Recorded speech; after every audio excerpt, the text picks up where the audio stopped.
Hello, and welcome to Women Finding Clarity. I'm your host, Pascal Cook Fernandez. This past week, I was honored to speak at the Elements for Excellence conference for women, and it was a great experience. A day of uplifting and empowering women both personally and professionally. My talk was focused on chakra alignment and using your chakras as a power tool to make decisions. One of the questions I asked the audience that I would like you to consider in your own life is, what if I told you that the power to create a life of alignment and success, one decision at a time, is already within you and not outside of you? I'd love for you to hit pause, rewind, and write down that question so you can really sit with it later. One of the chakras that I talked about was the solar plexus chakra, and here's why. The solar plexus chakra governs your sense of personal power and confidence. This chakra plays a huge role in decision making as it helps us act with authority and trust our ability to make sound choices. It's fall now, and this is the perfect time of year to connect with your solar plexus chakra because the element with which it relates is the element fire. Have a fire pit in your backyard or a fire in your fireplace. You know how when you are looking at a fire, you almost go into a trance? That is the place of connection to your solar plexus chakra. If you don't have access to fire, and that's okay, you can also close your eyes and picture a warm yellow light at your core. And that light strengthens your resolve. When your solar plexus chakra is balanced, you can make decisions that reinforce your self worth and decisions that empower you. When it comes to making a decision and leaning into this chakra, you can also use affirmations to reinforce that confidence, like, I trust my inner power to make choices that serve my highest good. And as you're in the process of making your decision, of working it out, ask yourself questions from the perspective of the solar plexus chakra. Questions like, does this decision empower me? And does it align with my values and my self worth? Remember that every choice you make is an opportunity to step closer to the life that you envision. Trust in the process and trust in your own inner wisdom. If you need help making a big decision or making a change in your life, schedule a clarity coaching session to bridge the gap between where you are and where you want to be. This session is for you if you are ready to reconnect with your inner power, gain clarity on your path, and feel more confident moving forward with purpose and intention. Whether you're navigating a life transition, seeking greater fulfillment, or you're simply ready to put yourself first, this session will leave you with renewed energy and clear direction. It's time to rediscover your power and step into the life that you deserve. Schedule your first clarity coaching session at www.womenfindingclarity.com/appointments or by clicking on the link in show notes. Tonight, I want to share a conversation I recently had with a fascinating man, and it was all about finding more clarity in life, though his approach is just a bit different than mine. Migrant cultural worker, writer, painter, and process facilitator, Alfred DePew has taught at the universities of Vermont and New Hampshire, the Maine College of Art, and the Haystack Mountain School of Crafts. His writing workshops have been sponsored by the Maine Writers and Publishers Alliance and various community programs throughout the United States and Canada. As a certified professional executive coach, he has worked with leaders in the health system, schools, government, and nonprofits. For a number of years, he served on the faculty of the Center for Right Relationship as front of room leader, certification cohort leader individual supervisor and director of supervision. He lives in Vancouver, British Columbia, where he offers spiritual accompaniment, astrological consultations, energy work, and ongoing support for community leaders, clergy, writers, artists, intuitives, and healing arts practitioners. So, without further ado, please help me welcome Alfred DePew. Alfred, welcome to Women Finding Clarity. Thanks. Super excited to have you here. You are only our second male to come onto the show. And I so appreciate the clarity that you're bringing to this audience. Well, great. Let's hope it lasts for a whole conversation today, because you know how clarity is, it kind of comes and goes. I mean, true, especially with age, right? As I'm thinking about all my gray hairs. No, honestly, you and I have talked before. Excuse me, you've walked me through what you do, and I had that experience, which we'll delve into in a few minutes. But I don't think that holding a lasting conversation is going to be a problem for the two of us. Okay. So, I've read your bio and listeners have heard your bio, but let's really just step away from the proper and let's talk about what do you do, my friend? Oh gosh, I do all kinds of things. I mean, it's so interesting when I'm in my 70s, the whole notion of identity keeps shifting. Now, identity has really shifted all through my life. I mean, I think it just does, as we grow. But it's been a real shift in my 60s and into my 70s because I kept stepping away from roles I had been in my 50s that I was really kind of very identified with. So what do I do? Okay. In some ways, I identify primarily as a writer and a painter. And so that was always to the side because I never made any money. And what people really wanted to know was, how do you make your money? I mean, that's a question that in Europe they never ever ask because it's considered impertinent and really, but of course in North America we're just, yeah. So the day jobs, I love it. So, no, you do so many things, and yeah, you're so right. In Western culture, it's very much when you meet someone, it's what do you do? But the real question in the rest of the world is who do you be? Yeah. yeah. Yeah. And So yeah, go ahead. no. Okay. I was going to say, like, I know that, your PhD in life has brought you to this place. I resonate so deeply with who you be, not Mm, only with what you do, but who you be. As a reader of Akashic records, as a meditator, a writer, an artist, a dream worker, all mm, those things, that is who you be in this mhm. world. So, I guess maybe a better question is what brought you to this place where you're able to freely express who you be in this Yes. beautiful way? Yeah. Age, partly, sort of disconnecting from roles that took an enormous amount of energy and time, in particular institutions or, all of that. But the other thing that I have always been being is an educator. It's just that's in my hard wiring. I remember going to astrologers and they said, yes, well, it's good that you're teaching and this sort of. So I taught for 30 years back east in colleges and universities, good old freshman English, everybody's favorite course, right?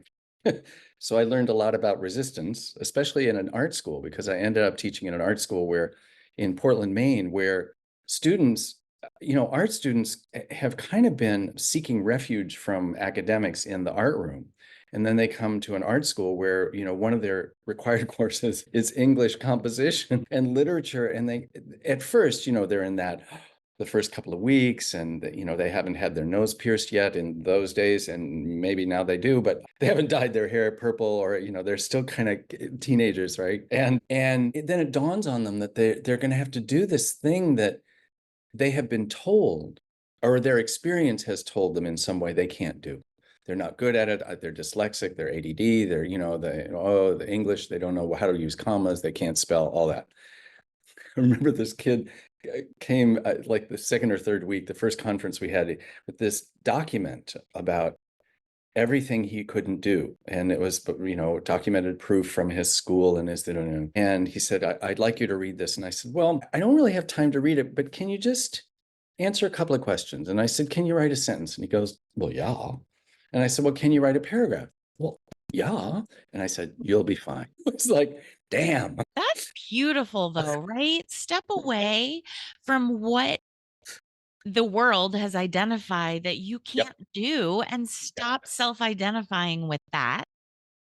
I mean, in some ways, yes, it's important to know where you could use extra help and where, Yeah. all the things. And we are making it these kids' identity. Oh, yeah. So, and what shifted that, I mean, what allowed me to ask questions like that was when I was in graduate school, I encountered the work of Don Murray at University of New Hampshire, and he and people and the education department at UNH were working on how children learn how to write. And there was these kind of writing labs in the schools and stuff. And then Don was working on how do we teach that first level English course in a way that honors the experience of professional writers.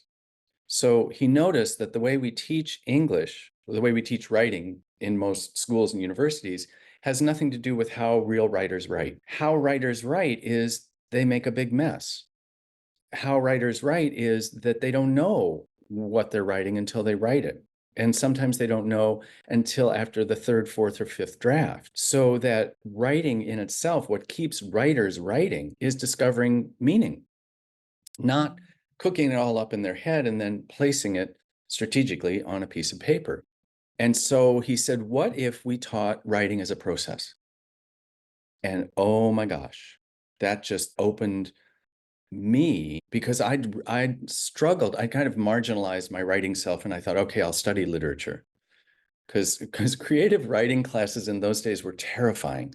I mean, people would smoke and it was almost like this encounter group or this, remember kind of the psychological striptease of the 60s and 70s. And it was like, so I thought, no, I'll write about literature. I won't write literature. But then what Don was training us to do in freshman English was listen to the writer. One of the articles he wrote in those days was called Our Students Will Write If We Let Them. So one of the ways that I found that English teachers, we were in a sense interrupting the process or just looking at the end of the process when that's not what they were in the beginning of the process, and we were evaluating a piece of writing as though it were the end of the process, if you know what I mean. So we began to teach revision. We would meet with a student in person every week. As a graduate student, this was a big workload. Luckily, I loved it, partly because the energy in that English department was just electric. And all of a sudden, English 101 was one of the most exciting courses on campus. Nursing students, pre-engineering students, were just all on fire about it. So there was something happening there. But a student would bring in a draft of an essay, and I'd sit there and I'd say, so tell me about it. What's it about? Where does this draft have energy for you? Oh, well, it might be actually here on page 3, something. And I said, well, read it out loud. So they'd read a couple of paragraphs and I go, what do you hear when you read it out loud? I'm like, wow, and they might even say, wow, I wonder if I could begin there instead of what happened in the first 2 pages, which was all kind of, warming up. Yeah. The form. Well, the form, and also if it's a narrative and it was about an experience on the ski slope, it would be the alarm rang at 6 and I got up and I brushed my teeth and then I had some breakfast and then we got in the car and then we had Yeah. and we're not even on the slope until page 3. Like, Ah, let's begin on the slope. I'm zooming down the slope and the wind is in my wherever. But to let the writer's process guide and do the teaching. In other words, let the writer experience what their own process is, and then second draft, third draft, they began to know what it was about. Then you could ask questions about, like, well, as you go through this, what information doesn't seem to fit anymore? Or, those kinds of questions. But I wouldn't take a red pen to it until it was really complete, because that's proofreading and editing. That's at the end of the writing process, not in the beginning and the middle, which is a process of discovery and change and revision, changing your mind. So as somebody with ADD, this was like heaven. It's like, it's like Yes. gave me all kinds of space. So To be yeah. given permission to change your mind. That's a different way of living. Forget English, forget English class, all the things. What a different way for people to live, to be given permission to change your mind, to do something different, to rewrite your starting place. Yep. Which is what education is all about. Yeah. Experientially, that's how we learn. That's why it's so uncomfortable.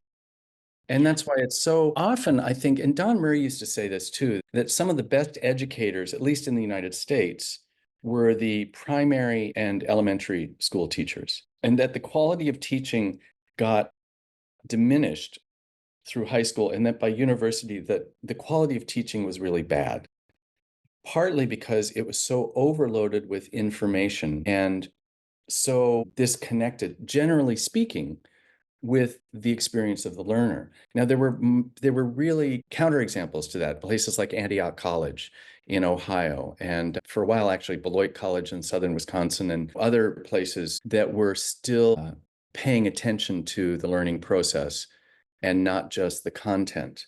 But then in the 80s, we saw this kind of pendulum swing back to testing and the content and those kinds of things. And we're still sort of waiting for it to kind of swing back a little. But yeah, so that.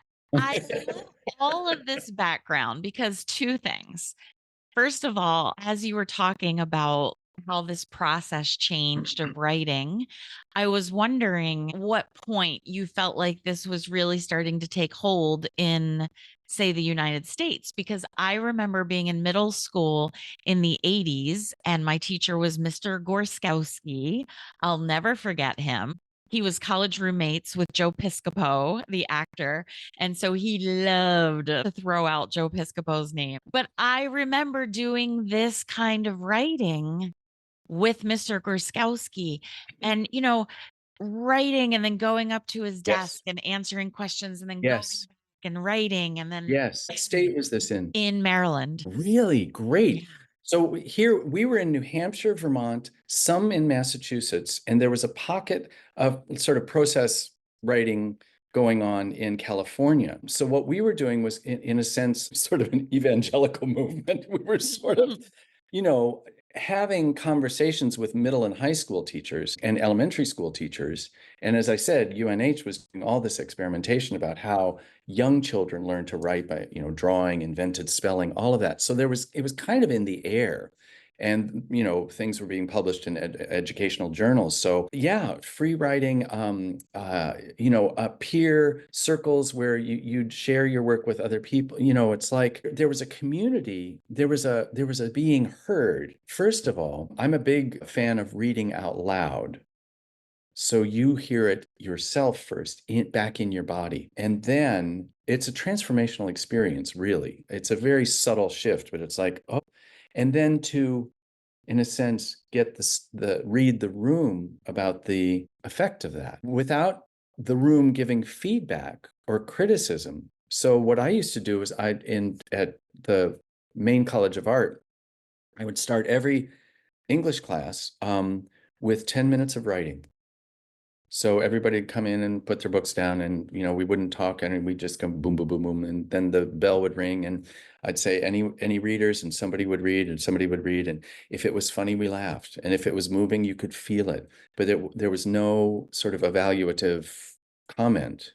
Yeah. It just kept opening the space, and I remember students writing to me later saying that's what they remembered from their English class. They didn't remember Gilgamesh or all the other stuff. It was that. And I thought, yeah, And I thought, now what if that, and I had a sense that it was also beginning to shift and open their conversations during critiques in the studio. And also, they were in a community. They were experiencing themselves in English class as a community in a little different way than they were in the studio. So all of that was beginning to filter through. It was like a unintended impact or benefit. So there was something about the voicing that was extremely important. And I still think it's important. Whenever you're writing something, read it out loud. How does it sound?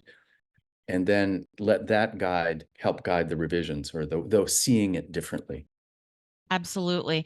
And scientifically changes your brain Yeah. because not only are you reading it and you're speaking it, but your ears are hearing it as Yeah. if it's a completely different person, right? And so your brain remembers it and your brain takes it in and it becomes another file in the file cabinet. Yep. Yeah, beautiful. There's so much I love about this conversation. And, before we hit record, you were saying, I don't know where this conversation's going to take us. But who knew? Who knew we were going to have this little mini lesson on English and writing? But what I love about it so much is everything you're talking about is about living. Yeah. And we're talking about it in the form of writing, but it's all about how to live. And so I really, with you, want to delve a little deeper if we can and move into only the energetic space, but the Akashic record space. Mm-hmm.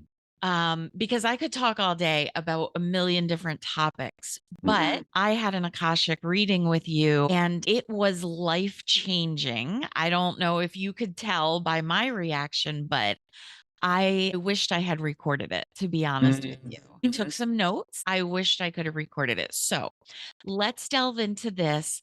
Can you please explain to anyone listening who doesn't know anything about Akashic Records what that is to start out? Most people describe it as a kind of layer of consciousness in which you can find the record of your soul, all the lifetimes, past, present, future, all the information. So some people think of it as this library, and I can see this reference desk, and you approach the record keepers, the reference desk, and say, okay, I'd like Pascal Cook Fernandez records, please. With her permission, I'm asking because I have a slip. I'm just not walking in off the street. So then they open the records, and then I receive information in the form of images, words, and or body sensations. And then I just start saying, well, I'm noticing my right arm is doing this. And I wonder, it's like, oh, it feels like I'm hitchhiking. Oh, I'm on a like I'm hitchhiking. Where am I hitchhiking? Something like that. I'm often shown a scene, the scene is opening up here. And so the important thing to remember is that this is metaphorical, symbolic.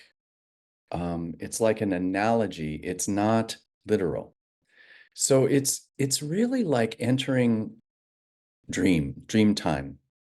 And so you know how when you have a wacko dream that doesn't seem to make any sense, and you wake up and then you think, wow, whoa, what was that about? And then sometimes it begins to constellate, or you can begin to connect that with your other parts of your life. But it's very rarely, there are exceptions, but it's very rarely. It came to me in a dream that I moved to Cincinnati on September 13th, and there's the address. Wouldn't that be nice? And wouldn't it be a little boring? Like, where's the mystery? It's like, okay, I have this hunch of Cincinnati. I wonder where I'm going to live. It's like, well, I'm walking down the street and there's I think it's the greenhouse. Oh, it's not for sale. Oh, gee. And then come back from, oh, now it's for sale. It's sort of that unfolding rather than interpreting. So I think that's kind of how I would describe it. Does that make, how clear is that? As long as we're This is reaching for women clarity. finding clarity. I think it is. I think that's a very helpful description. And when you and I spoke previously about, my reading and all of that, you asked me what I knew about Akashic records. And for in Christianity, I likened it to the book of life, where, Almighty could open the Mhm. book and say, this is where you've been, and this Mhm. is how you fared, and da da da da da.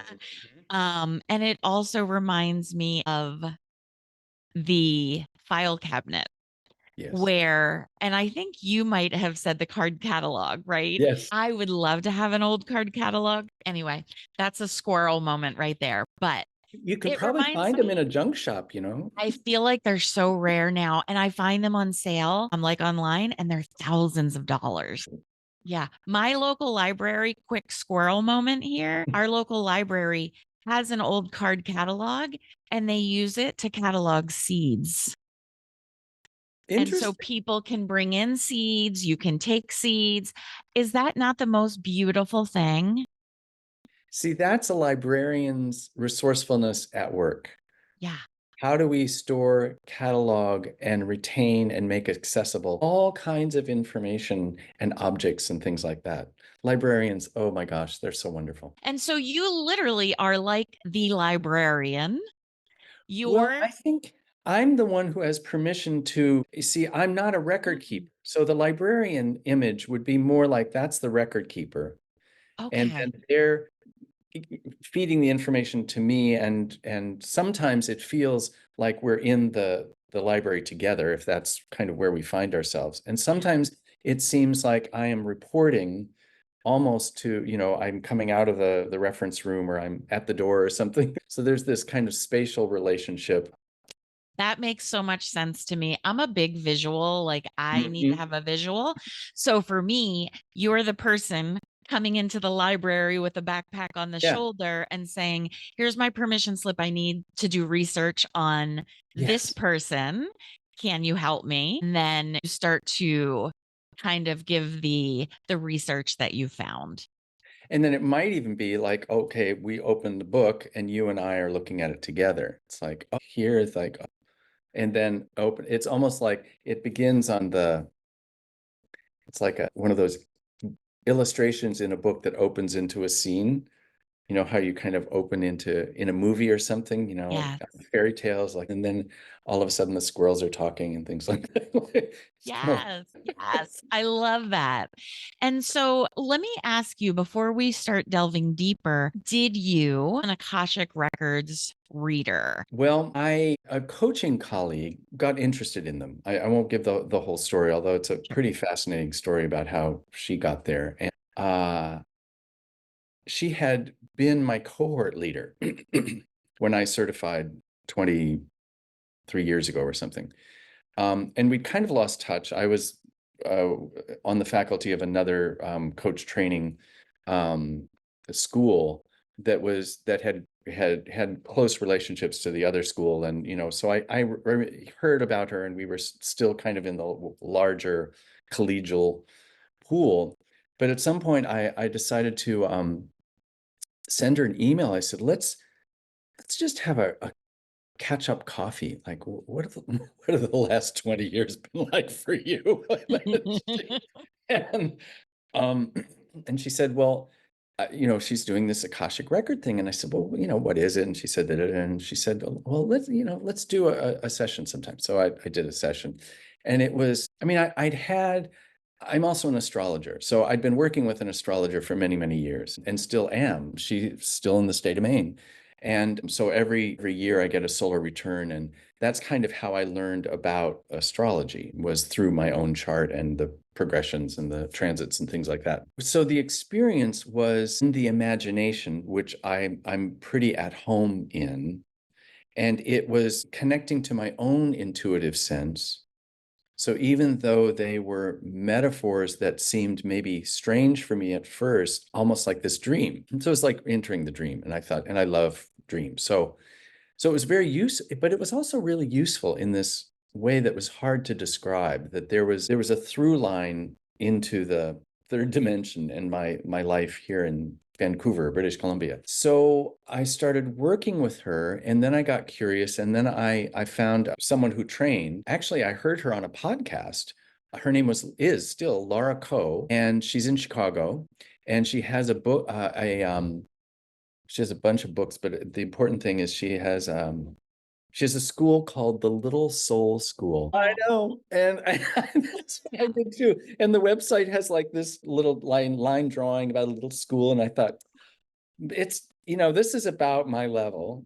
Other websites were much more, wells and bells and whistles and things like this, and very, very professional. I thought, oh dear, no, Little Soul School, that sounds about my speed. As an educator and a learner. And so I did her level 1 and level 2, and then just started practicing.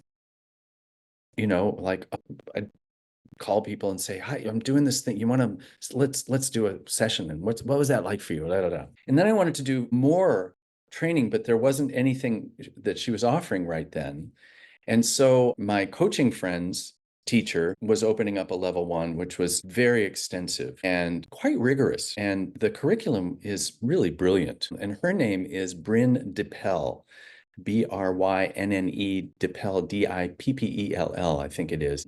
As an educator, I was so impressed with how she had put this, and it was something like 6 weeks long, with sort of homework exercises of things you could do in your own records along the way, and practice partners and things like it was really, really great. And I felt so held and so guided and so like that. So that was my second. And then I did a very brief stint with someone in England named Susie, who just makes me laugh. She's like in the north of England, and her internet kept going off and her dog were barking, and I loved her too. It's like some kind of sister, yes. And then I would be doing practice sessions with people from all three of these schools, which each had a little different attunement, and that was really cool. So as I practiced and practiced and practiced and did more training, it grew from that. It felt like a sort of organic It was an evolution. evolution. That's it. Yes. That's the word I wrote down as you were talking was evolution.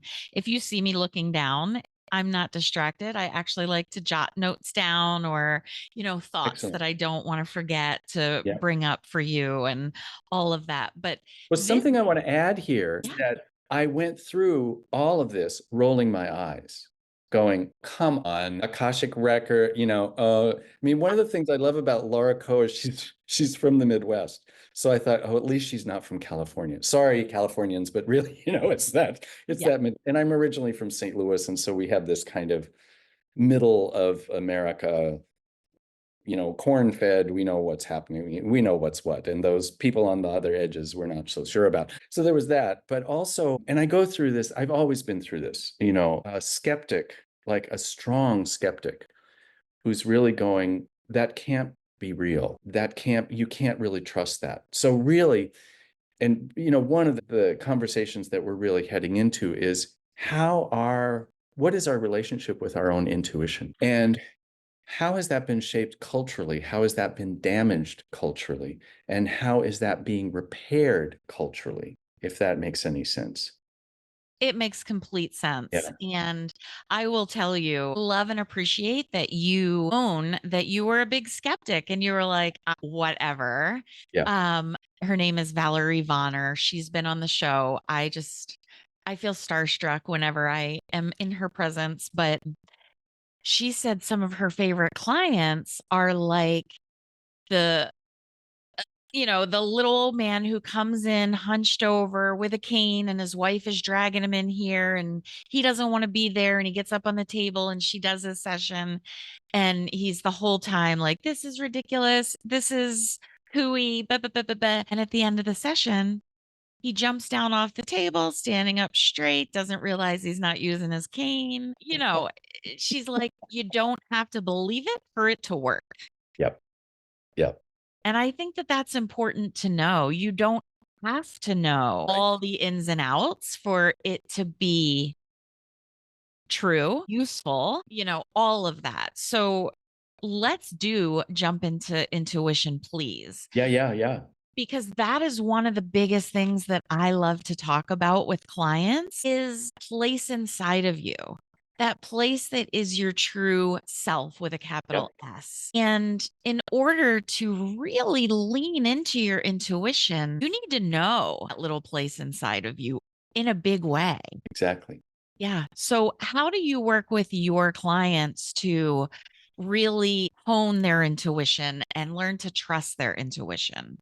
Well, I often have to get a little cagey or sneaky about it because as a professional executive coach working inside organizations, you got to, it's like doing undercover work in some way, it's like you Yeah. kind of sneak it in. Like, It's not the sign on the door. it's not the sign on it. Yes. Intuitive readings here. One of the great things I have to say though about my coach, especially my first basic coach training was there was a whole piece around, they weren't necessarily calling it intuition, but that's what it was. It was there were three levels of learning. I mean, not learning, listening. Level one is I'm really aware of my own experience. Level two is I'm over there listening and being empathetic and like really imagining and hearing your experience. And then level three was listening for what's not being said, what's actually in the space between. That's intuition, right? It's tricky because first of all, where is the knowing located? So every once in a while, what I would find myself asking a client, a coaching client, is how do you know what you know? I mean, that's a showstopper right there, right? It's like, I I don't don't know. know. I just Yeah. know. Or then, so how do you make decisions? So if you start talking about decision making and what I would have people do is just kind of chart their process. Okay, what just make a timeline, like how do you go, what are the different steps, and so they would outline them, then go, they'd check it out with someone else, or they'd go research, they'd go something like that, and then lots of times it's sort of like they'd come to the end of their own process and they'd say something like, finally I just go with my gut. That's intuition. Bingo. There's And then from a point of view of astrology, sometimes we can think of that deep water intuition, knowing that's associated with, Pisces and Neptune. And then there's the kind of flash of insight that seems to come from a radio tower like Uranus, you know. So there are these maybe two, probably zillions of others, but they're it's like receptors. One is the kind of the Aquarian, Uranian, and then the kind of watery, oh, I don't know how I know, I just know. I had it in a dream, I have this hunch. And so one may experience it as thought, body sensation, image. Again, we're back to these kind of receptors. How to receive information. Intuition is just a form of information. It's sort of like, well, that kind of normalizes it. And because I've done so much work with women leaders, often in nonprofits, oh my gosh, and how do I want to say this? So many of my clients were excellent leaders, but they were blindsided by the system they were in. So let's say they had a leadership model or leadership values or leadership wisdom that they brought to a role. And under stress, I kept seeing them defaulting to a leadership model they didn't even believe in due to Uh, pressure of the organization or the culture around them. yeah. I used to, I don't know if I should go on tape on this, but I used to refer to it as Mussolini in a skirt. All of a sudden, they'd be doing this stuff that they didn't, and it was sort of like it was unconscious, and it was like, so that was a really interesting crisis point in their leadership. And I love what you're doing right there. For anybody who's only listening and doesn't see the video, you had your hands close together and they were vibrating. And that is what that space feels like that you're describing. The pressure, the really the rough edge of the two coming together. And Yep. there's just that space in the middle where they don't. It's oil and water, right? It's where the ocean meets the fresh water. They don't And that mix. space between that dynamic tension is exactly where leaders need to learn how to stand, Yeah. male or gender neutral or whatever else is going on. Doesn't matter. That's part of the job now of leadership in this time. To and it's enormous pressure and it costs a lot. I don't care who you are. I don't No one comes through leadership unscathed. Arnie Mindell used to talk about how he had a whole sort of chapter and wrote about the leader under attack, because as a leader it's guaranteed to be, especially in this atmosphere that we have created in North America. I remember Donna Sajek wrote a book called Political Leadership Coaching.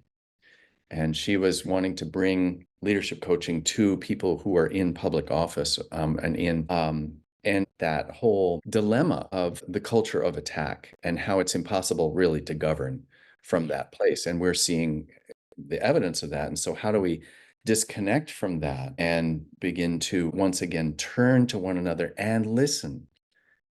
Listen, not just for the facts and the material, but also the emotional tone, the intuition, the felt sense that comes into a group or a circle. It's like consensus. I don't know if you've ever been in a group that came to consensus that Yep. really was a consensus and not just sort of a begrudging, if we'd voted, we would have had a different outcome kind of Yeah. thing, Yeah. you know? Kind of like being on a jury, right?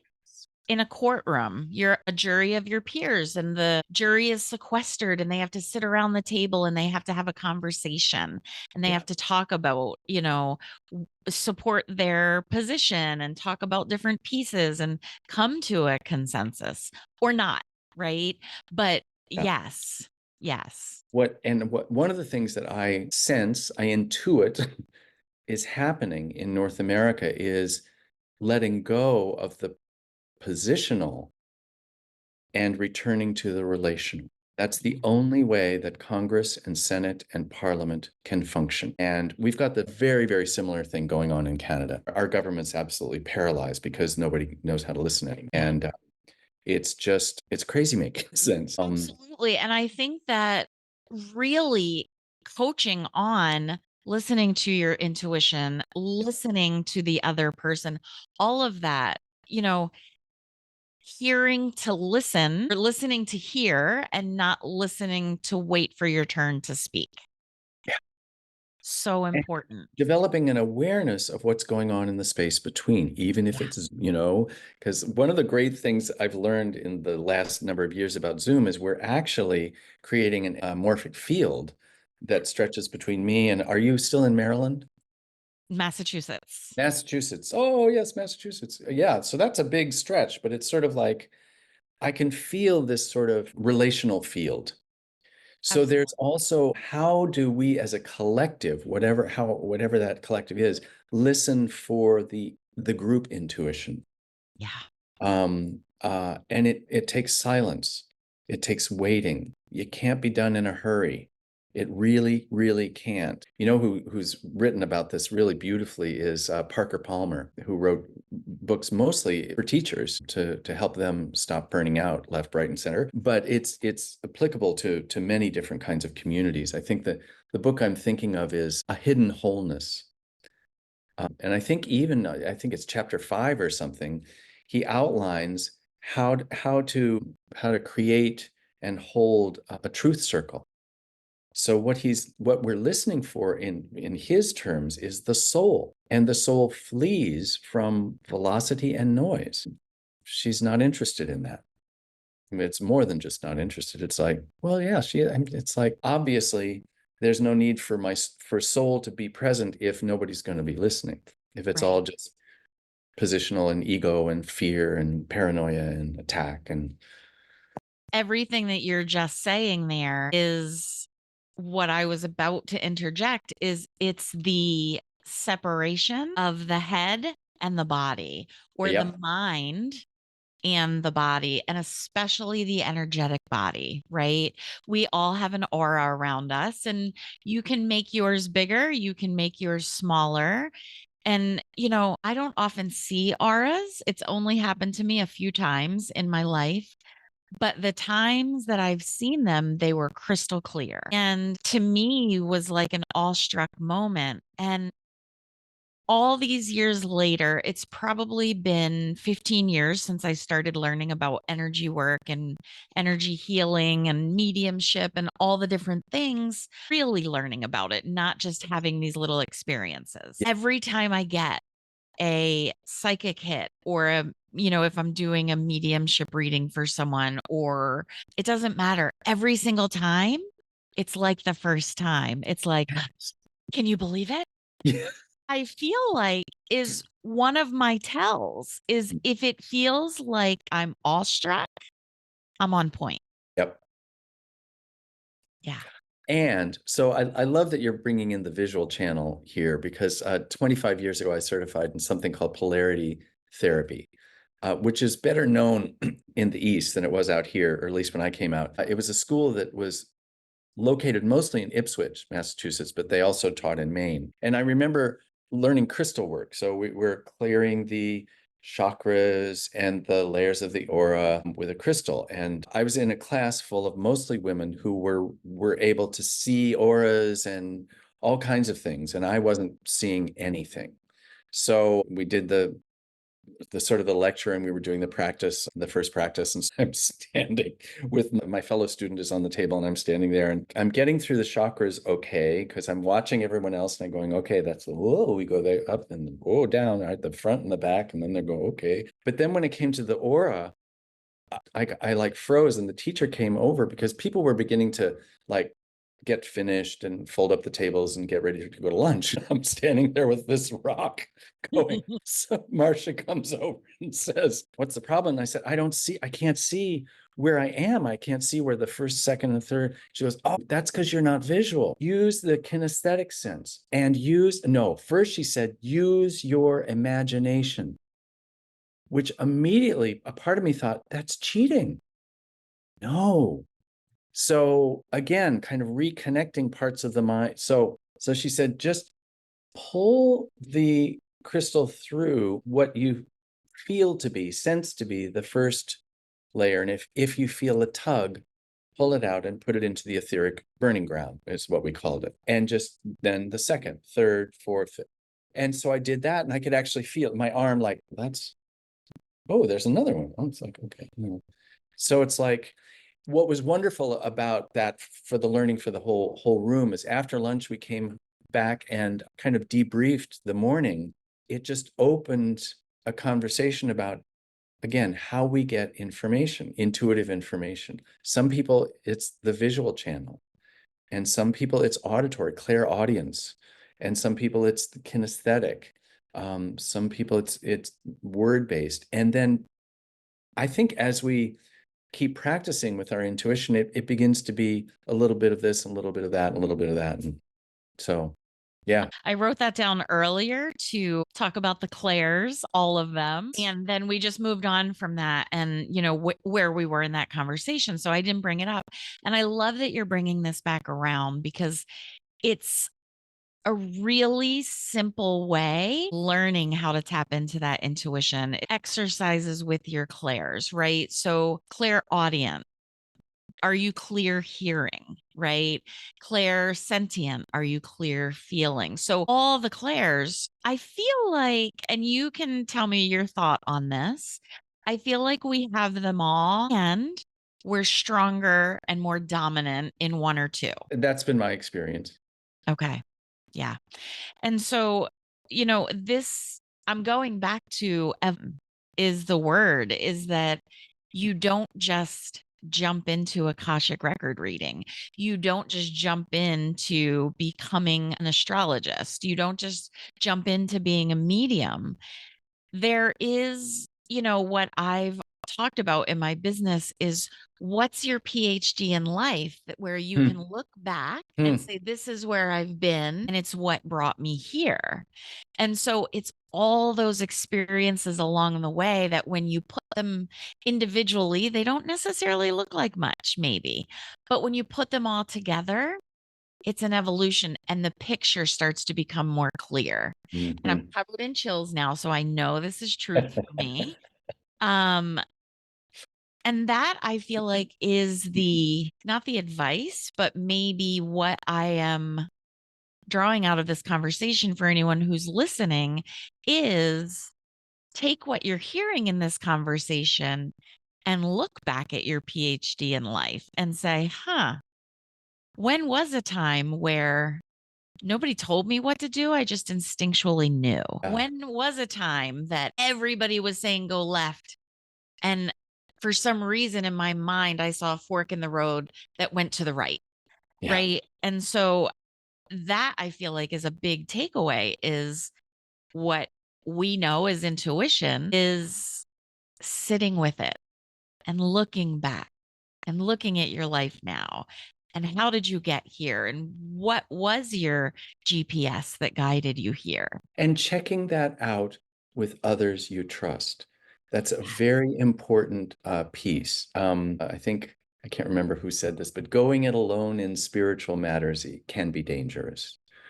We Absolutely. need community. We need feedback. When I was intuitively sort of being called to emigrate to Canada, I wanted to make sure that I wasn't being driven by fear and reactivity because I just didn't want to live that way. So I put together what the Quakers call a clearness committee, and there were people I could use as a sounding board. I remember my friend, gosh, he was in his 90s or something. And so every once in a while, his name was Ash. And I would call him up every once in a while and say, Ash, can you stand in for my dad for a minute? And he goes, sure, I'll do, because my dad died 38 years ago. And so I ran this by him. I said, I feel like I'm called to move to Canada.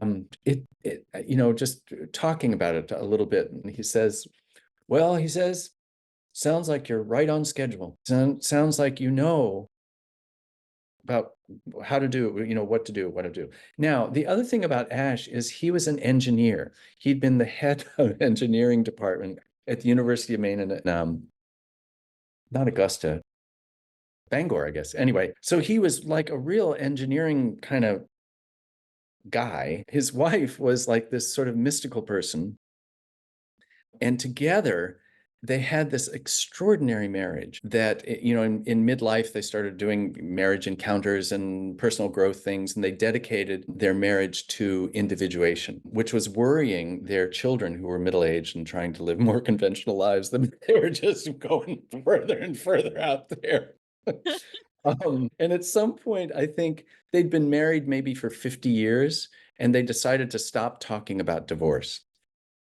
They said, okay, this is really dumb. I mean, clearly we're gonna, let's not talk about divorce anymore. Let's talk about something.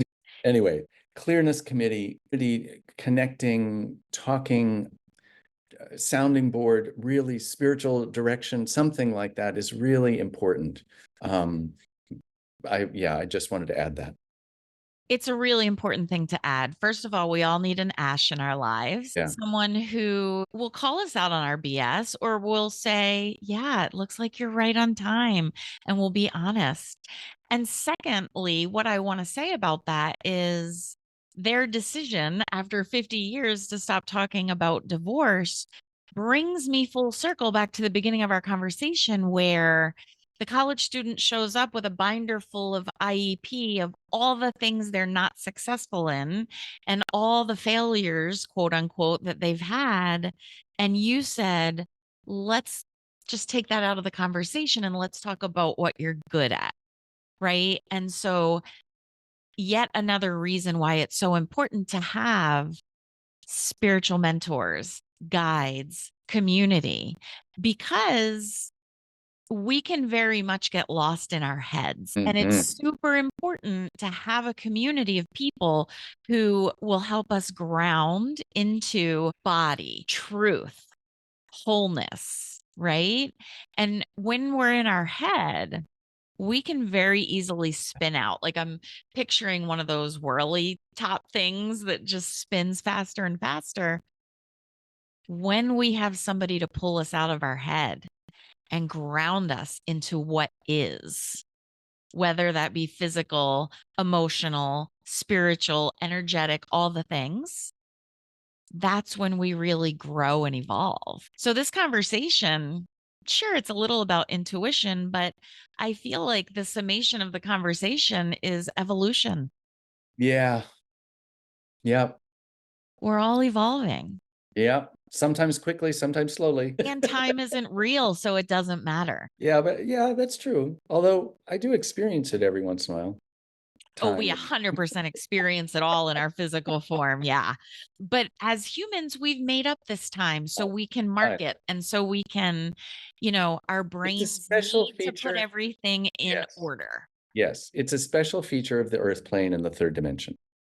Beautifully said. So that brings me back again to Akashic Records. Yes. And so I really feel that this is going to need to be a two-part segment. Are Okay. you in a hurry to stop this conversation? No, but for today we might need to stop it and do it, because after this I go down the street and sit with my proofreader on the last pieces of a book I'm publishing, hopefully in October. It's a collection of essays. Stay tuned for that. We can talk about that later too, but Oh, when you publish, you 100% are coming back for okay. sure. But I just want to delve for just a minute back into Akashic Records. That's how you do it in just a minute. Yeah. Because we're talking about our soul's evolution, we need to know where we've been to get a clearer picture of where we're going. Yes. The other thing that I'm learning is that as we release old reactive patterns and heal distresses, and create new patterns of response, that actually changes the records. So the timeline shifts a little bit. So it's I want to say a malleable doctrine, or not doctrine, document, or whatever, the field of information that they can be updated by what's going on here. So there's, yeah, I love evolution. that. And that's definitely a bigger, deeper conversation. But what that is permission to try something new and fail. And I don't even like the word fail. I love the word fail. We've got to normalize failure. I'm really good at failing. And one of the things that kind of led me into teaching writing in also a remedial writing program at the University of Southern Maine, we used to talk about these students were admitted with stigma, but there was that out of failure. That part of the problem with our kids today and education is that no one's allowed to fail. Children are becoming absolutely neurotic about not just succeeding, but being the very, very, very, very, very, very best. And so their resilience by the age of 18 or 19 is they're brittle. Yes. So they go off to college or something and they get a B minus, and boom, they're on the psych ward or something. I mean, I'm exaggerating, but it was like, no, that fine. It's like, ooh, stop. Oh, You're okay. you're okay. And yeah, there's so much pressure around succeeding, and a very narrow window about what that looks like. Oh my gosh, yes.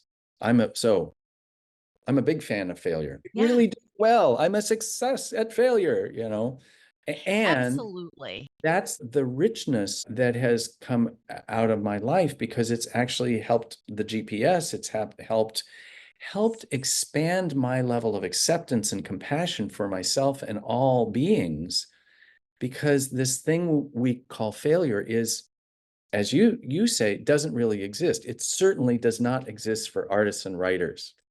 There is no wasted effort, even in the pots that broke in the kiln. Right. You can put them back in it's recycled. That's why there's a certain resilience to working artists, because they know that it's all process. Yeah. And yeah, every once in a while, oh, look, a pot that's lovely. Yay, great.